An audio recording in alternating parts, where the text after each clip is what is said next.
We cannot, it's just crazy. We cannot allow this to happen. But you wouldn't say the definition of being a woman is the ability to give birth. I'm not saying it, but only women can give birth is a factually true statement. Only women can give birth. There's only one type of human being only people with uteruses and vaginas yes, and stuff can give birth. Only women can give birth. I'm not disagreeing with that. Here's what I think we're talking past each other. What I'm saying is, I'm not disputing the fact that certain... In this video, we delve into a fiery debate between conservative commentator Candace Owens and progressive scholar Marc Lamont Hill, tackling one of the most polarizing issues of our time: gender identity. Owens challenges the idea that gender is a social construct, advocating for a biologically based definition. In contrast, Hill champions a more nuanced and inclusive perspective, emphasizing that gender is rooted in identity and lived experience. The discussion intensifies as they clash over topics like pronouns, transgender rights, and societal norms, dismissing what she describes as the crazy game of gender fluidity, while Hill defends the complexity and diversity of human identity. Join us as we unpack the arguments, contradictions, and the broader implications this debate holds for our society today. To ask you, I grew up in a family where one of my uncles had severe mental disorders and thought he was like Indian from a tribe or something, kind of got it because he was in solitary confinement for too long and he actually went crazy in prison. So I've always been sensitive to people that have mental disorders. But when you start saying to society that you now have to pretend that Candace's uncle is an Indian, and if you don't, acknowledge him as Pocahontas, then you're a bigot, that's wrong. Now you're putting the pressure on me to not just be, accepting of this, but now to play the crazy game and to say, if you mispronounce and you don't call him Chief Pocahontas, then you're a bigot. I don't play that game. I'm going to live in reality. You cannot live in reality. You can say how you feel. You can say what you think you see. You can say that you think that, we're on Mars right now, but I'm not going to pretend that I see Mars because it makes you more comfortable. One, this isn't a case of someone thinking there's something that they're not. What people are saying is that there is a misalignment between my sex and my gender. Disorder. No, that's the point. My mind and my body don't match. That's a disorder. That doesn't make it a disorder. It just means that the world may be more diverse than we've previously understood it to be, whether we see it in plants, whether we see it in animals. There's all kinds of complexity, and we look in history. I mean, even we go back to the continent of Africa, we look in Asia. There's all kinds of examples of people who have complicated gender performances and complicated understandings of gender, and how we perform gender can be different. Mm-hmm. But I guess my question for you would be, why, if someone identifies as, particularly someone who you engage with, say it's a colleague at work or whomever, a family member, whomever, if they say, look, I prefer to be called she and her, and I no longer want to be identified by this name, why not just honor that? If you changed your name, I will honor it. But why not? I mean, I'm sure you call people by nicknames, dog. I'm sure you grew up in a black neighborhood, right? Mm-hmm. People, I know you know somebody named Peanut, right? Yeah. Right. You don't say, well, that's not your legal name. Your mama named you Joe. I'm gonna call you Joe. No, I'm saying if a name is one thing, but if you're asking me to change pronouns, I'm not going to do that, because these are established pronouns. You're asking me to now change the English language, right? We know why we call female she, her, girl, woman. Okay, these are words that have meanings. These are words that have meaning. So this is a book, right? So could you call this is a book and this is a mug? Could you call this a book and call this a mug? Yes, you could do that if you want to change it, but words have meanings, right? So now if I switch it and you say, well, this mug wants to be called a book, it's a mug. It's just a mug. This is the word we've established for mugs. This is the word we've established for books. So you're asking me to change the actual meaning of words to accommodate you. I'm not going to do that. That's not the request, though. It is, because not only is it a request, you can now get in trouble in certain states. I'm saying that's not people for misgendering someone. The request of the trans community is not that I'm actually a man, but I want you to pretend I'm a woman. The argument of the trans community, which I agree with, is no, I am a woman. And so I want you to revert me. But you're not a woman. So that's the problem. So this is what I say is now you've asked me to take on your mental disorder, right? So I am okay with the fact the argument from my uncle who thinks he's a Native American from a certain tribe is that this is what he thinks. He thinks, but he's not. Okay, so I'm not, then to say to me that argument is valid because he thinks it, no. Just because you think something doesn't make it real, okay? But that's exactly what gender is. Gender is exactly about an experience and a performance and a social construct. It's not a social construct. Stop saying a social construct. To say that words don't have meaning and they're socially constructed means nothing, and I'll tell you why. They are. But you say that, but then This wasn't always a book. This could be called mug. So then you know what it is? Our entire discussion about Black America meant nothing. There's no such thing as racial injustice. You see what I did there? Because black is a social construct. Yeah, but we live in a social reality. So within that social reality, it can't be both, Mark. So you either Sure it think can that be. the gender wage gap is BS, that feminism is wrong, and that racial disparities are all BS because everything's a social construct. You're either going to go full postmodernist and say nothing is real and it's all made up, or you're going to acknowledge that there are some hard, concrete truths. If there are hard, concrete truths, you and I are black, okay? That's not going to change because we wake up and we decide, you know what, today I'm white and it's just how I feel, and today I'm Chinese. No, you and I are black, okay? We are acknowledged as black people, we're seen down as black people. I am a woman, you are a man, okay? Now, if I want to wake up tomorrow and say I'm a man, you want to say you're a woman, and we want to play the crazy game, we can do that. To then say all of society now is to pretend that it was all a social, no, it was a social contract. You were born a male, I was born a female. yes, that's a sex. We are black. This is the problem with intellectual distortion. Some thinkers take simple concepts and intentionally complicate them, turning clear ideas into convoluted arguments to project sophistication. It becomes a form of intellectual manipulation. In contrast, truly insightful thinkers simplify complex issues in a way that resonates with everyone. Jordan Peterson is a prime example of this clarity. In this debate, Marc Lamont Hill appears to engage in such distortion, treating the basic notion that men are men and women are women as if it's an intricate and deeply nuanced. Black is it's a word that we use to say a sex. Female is a word that we use that has a meaning. Yes, it means you are born with a vagina. You can have children. You have a uterus. When you are a male, you are born with a penis. You get a woman pregnant. These words have real meanings. We cannot suddenly get into a society where there are no truths. So to acknowledge a social construct does not mean that we ignore biology, and it doesn't mean that we don't have. Can men get pregnant? Depends. I know. What does it depend on? I know trans men that can get pregnant. That means it's a woman.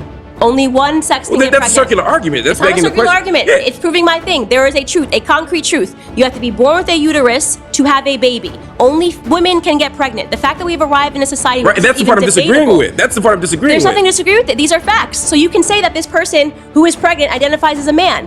That person was born a woman. I can tell you that every single time because only women can have sex because there are concrete truths about life. Have babies. Can have babies, pardon. And that is a hard truth about life. You cannot make that go away because you want to call a man, somebody who has a beard and dresses like a dude, a woman. Only if it's pregnant, I can tell you exactly what it is. It's a woman. So I'll give you. Let's go back to the social construct thing, because then it'll answer the thing you just said. I'm not ignoring what you just said. I want to tie it together. So the idea of my point was that a social construct doesn't ignore physical realities, right? The social construct is about how we as a society make sense of those physical realities, right? So, for example, you said we're black, sure, right? I'm trying to think of you pick a light-skinned black person, right?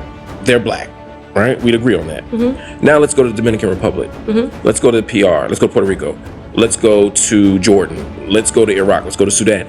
Let's go to Ghana, right? And let's go to South Africa. I'm picking these places very specifically because they have different racial logics and racial paradigms. And what it means to be black here, it doesn't necessarily mean that it's a universal blackness, right? That in Dominican there might be 5 different other racial categories, right? And there are some light-skinned black folk here who, when they go to Ghana, get basically seen as white, right? Because of how we socially construct it. Doesn't mean my biology changed. Doesn't mean my physical reality changed, but how society engages this stuff is what makes it a social construct. So similarly, when it comes, so I'm not ignoring the realities of race. So with race and racism in America, and then I'm going to take it back to the gender thing. When it comes to race and racism in America, it's yes, biologically we're all the same, right? Black people, white people. There's an infinitesimal difference between a black person and a white person in terms of our genetics, right? This is superficial stuff. But that's a biological reality, right? It's a biological fact, right? Just like it's biologically true as me being born with a penis, right? But the truth is, but the idea that there's social meanings attached to that blackness that make people fear me, or that make people think that that person's life is worth more because they're white or whatever, those are social meanings that are arbitrary Correct. and different. So to acknowledge social constructs doesn't mean you ignore biological realities. But you just did that when you said that men could give birth. So similarly, what I'm saying is that I'm not denying the biological reality of maleness, of the genitalia we're assigned at birth and what we can do with those body parts. I'm not denying that. That's a biological reality. Again, the social meaning I'm attaching to it is what I'm saying is more complicated. But it's not complicated. Owens accuses leftist intellectuals like Marc Lamont Hill of deliberately overcomplicating simple concepts to appear more intelligent. She describes this as a form of intellectual terrorism, a tactic in which postmodern theories are used to obscure common sense and distort basic truths. According to Owens, this over-intellectualization muddles straightforward realities, such as the biological differences between men and women, by reframing them as overly complex and nuanced issues. In her view, this is a calculated strategy to manipulate public discourse and pressure society into abandoning objective facts in favor of subjective interpretation. That is crazy, and this is we cannot. It's just crazy. We cannot allow this to happen. But you wouldn't say the definition of being a woman is the ability to give birth. And I'm not saying it, but only women can give birth is a factually true statement. Only women can give birth. There's only one type of human being. Only people with uteruses birth. And vaginas yes, and stuff can give birth. Only women can give birth. I'm not disagreeing with that. Birth. I'm not. And that here's what I think we're talking past each other. What I'm saying is, I'm not disputing the fact that certain body parts yield certain kinds of possibilities, right? What I'm disagreeing with is the idea that that is the measure of whether or not you're a man or a woman in society. Okay, but it is now come to a point where if you say that only women can give birth, you are called a bigot. That is crazy. That's nuts. So if you say, like J.K. Rowling did when she got canceled by the Harry Potter cast, that only women can menstruate, okay? Can men get their period? Can you help my audience? Can men get their period? Some can. Okay. Whether he realizes it or not, Tand, he likely does. As he's clearly not unintelligent, Marc Lamont Hill ends up exposing the flaws in his own reasoning, as well as in the broader logic of many on the left when it comes to gender. On one hand, they argue that gender is separate from biological sex, presenting it as a spectrum based on self-expression, with masculinity and femininity tied loosely to male and female biology. According to this view, someone who appears or behaves more feminine should be referred to with she/her pronouns and expectation. They demand others' respect. But this line of thinking reveals a glaring contradiction. While they insist there are no real differences between men and women, their entire framework depends on the very concepts of masculinity and femininity. When asked a direct question like can men get pregnant, and the answer is yes, it's no longer a conversation about gender identity, it's a denial of biological reality. At that point, it's not just about self-expression or personal freedom. It's about rejecting objective truth. As Candace Owens highlights, they're not simply asking for tolerance, they're demanding conformity to a narrative that defies observable facts. And when that narrative begins to collapse under scrutiny, as it did here, the fallback isn't reasoned, defense, it's emotional appeals, like accusing others of being mean. But as Owens points out, you can't have it both ways, no matter how persuasively you try. And again, I think it's okay to ask interesting questions. I think it's okay to have intellectual debates. But I don't think that we ever want to enter a space where we deny the humanity, and I'm not saying you are, but to deny the humanity or the experiences of other people. Like I said, I was totally okay with trans until it became a demand. What you are denying is my ability to be an intelligent human being, right? You're denying my ability to talk about science and biology in a meaningful way. You are now making your existence is actually infringing on mine, okay? How so? And because when you make it a requirement now that I have to pretend that men can give birth and men can menstruate, and there needs to be tampons as the ACLU is fighting for in male restrooms, that if I don't see the reason, the importance of that, then I'm a bigot.